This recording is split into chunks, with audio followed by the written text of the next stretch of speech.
तैयार रहेंगे। ज्योति जैन। गुरुदेव नमोस्तु नमोस्तु नमोस्तु। मेरा आपसे क्वेश्चन है,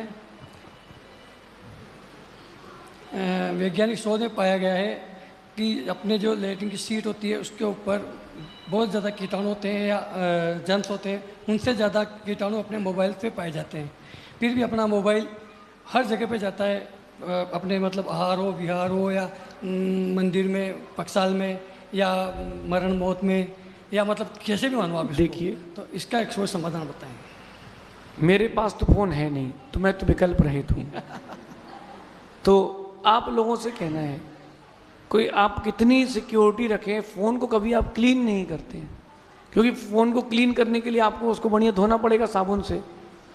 तो आप साबुन से धोते हो नहीं, अब लेके जाना है तो उसको भी सोले में लेके जाओ। कैसे सोले में कैसे करोगे फ़ोन को? उसको नहलाओ धुलाओ, धोती पहनाओ, ले जाओ। ले जा सकते क्या? तो आपको धर्म आयतन में फ़ोन लेकर के नहीं आना चाहिए। मंदिर आए हो, आहार देने आए हो, फ़ोन लेकर के नहीं जाना चाहिए, क्योंकि आप उसको 2 नंबर में भी ले जा लेते हो। मैंने एक लड़के से पूछा, क्यों ले जाते हो? बोले पिछली बार दिक्कत हो गई थी। मैंने क्या? बोले मैं बैठा रहा 2 घंटे तक, पानी खत्म हो गया था। फिर बोले मैंने क्या हुआ? बोले अगली बार से फ़ोन ले जाने लगा, अगर चला गया तो फ़ोन तो कर दूंगा। तो ये आपकी निजी व्यवस्था है, ये व्यवस्था व्यवस्थित नहीं है। अगर फ़ोन आदि चौके में भी लेके आते तो उनको पाप का बंध तो होगा, क्योंकि वो बहुत असुचि द्रव्य है। तो या तो आप उसको शुरू से ही सूची रखें फ़ोन को, या फिर ऐसी जगह लेकर के ना आए। मेरा तो मानना है कि जहाँ जिस बिल्डिंग में हम रहें वहाँ जैमर लगा देना चाहिए, ताकि वहाँ किसी का फ़ोन ही नहीं बजे। अभी प्रवचन चल रहे हैं, भी किसी ना किसी घंटी बजेगी। हाँ, क्या कर रहे हैं भैया, और बताओ? प्रवचन में बैठ करके कोई विकल्प ही नहीं है। तो इसलिए अपन इस बात को समझें, अनुचित है, नहीं लाना चाहिए। नहीं लाएंगे जो लोग, उनके लिए हमारा विशेष आशीर्वाद है। मस्त हो गए। अगले जिज्ञासा के लिए तैयार रहेंगे। नमोस्तु विश्वी जैन। नमोस्तु भगवान। मेरी ये जिज्ञासा है कि अपूर्वकरण के समय जो गुण श्रेणी निर्जरा बताई है, और जो प्रथमोपशम सम्यक के समय जो गुण श्रेणी निर्जरा होती है, और जो 5वें गुण स्थान से जो निरंतर गुण श्रेणी निर्जरा चलती है, तो तीनों में क्या फ़र्क आएगा?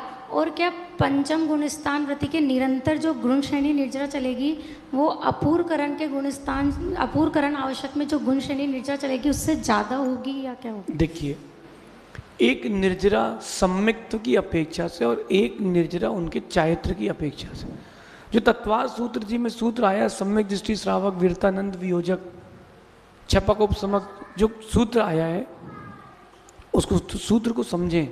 वो छायक सम्मित की अपेक्षा भी रखती है, अनंतानुबंधी की विसंयोजना की अपेक्षा भी रखती है।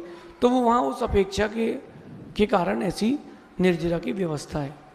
लेकिन छायक सम्यक दृष्टि अगर 5वें गुण स्थान वर्ती है, तो उसकी निर्जरा सम्मिक्त की अपेक्षा, अपूर्वकरण में अगर कोई उपशम में गया है तो उसकी निर्जरा उसकी अधिक होगी सम्यक दर्शन की अपेक्षा से। लेकिन गुणस्थान अपेक्षा की बात की जाएगी तो उसकी निर्जरा अधिक होगी, क्योंकि वो सम्यक चायत्र के साथ है। तो इसमें चायत्र को भी लगाना पड़ेगा, सम्मित को भी लगाना पड़ेगा, क्योंकि निर्जरा तो सामान्य रूप से भी होती, ततश्च निर्जरा। एक कर्म अपना फल देकर के चला गया तो निर्जरा हो गई। तो ये निर्जरा सम्मित की अपेक्षा लेती है। और भी प्रकार से आगम में इसका व्याख्यान आता है, ऐसा समझिए। एक प्रश्न और है महाराज जी, सुबह की कक्षा में आया था कि विशेष अजीव जो बोला है उसमें अपन ने पुद्गल को गर्भित किया है, तो फिर उसमें धर्म अधर्म को क्यों गर्भित नहीं किया? वो भी तो पुद्गल बहुत में अच्छी आ बात। रहा है। देखिए, जब अपन 7 तत्व की बात करते हैं तो वहाँ भाव लिया जाता है। क्या लिया जाता है? भाव। और 9 पदार्थ की बात ली जाए तो वहाँ काल लिया जाता है। तो धर्म अधर्म आकाश काल, इनके लिए तो कोई काल की व्यवस्था ही नहीं, शाश्वत है, नित्य है और निष्क्रिय है।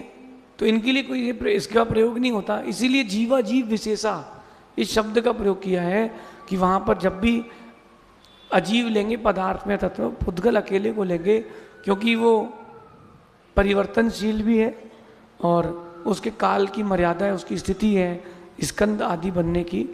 तो ऐसा समझ। पर महाराज जी, काल द्रव्य तो हर समय पर्याय चेंज अब ऐसा करना, आप कल ये कक्षा में ही पूछ लीजिएगा, आज समय हो गया है, कल सुबह। नमोस्तु महाराज। एक